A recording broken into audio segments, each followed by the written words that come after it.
Jeshi la Israel linaendelea kuwa katika hali ya tahadhari ya juu na liko tayari kurejea vitani wakati wowote, kwa mujibu wa mkuu wa majeshi ya Israel IDF, Luteni Jenerali Eyal Zamir. Akizungumza katika hafla ya siku ya uhuru iliyofanyika katika makazi ya rais, ambapo wanajeshi 120 waliotunikiwa waliheshimiwa, Zamir alisema jeshi limekuwa likijenga upya nguvu zake kupitia mapigano ya mfululizo tangu mashambulizi ya Oktoba 7. Katika Gaza tulishinda mapambano dhidi ya Hamas na kutekeleza amri ya kutomwacha mtu nyuma, alisema. Zamir aliongeza kuwa kwa sasa vikosi vya Israel vinaendesha mapigano makali nchini Lebanon kwa lengo la kuimarisha ulinzi wa jamii za kaskazini.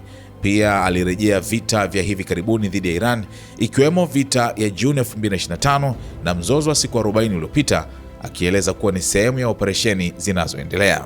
Licha ya kuwepo kwa sitisho dhaifu la mapigano na Iran pamoja na Lebanon, Zamir alisisitiza kuwa jeshi liko tayari kuongeza nguvu za kijeshi endapo itahitajika. Jeshi linaendelea kuwa katika hali ya juu ya tahadhari na utayari, liko tayari kurejea vitani kwa nguvu katika maeneo yote, aliongeza.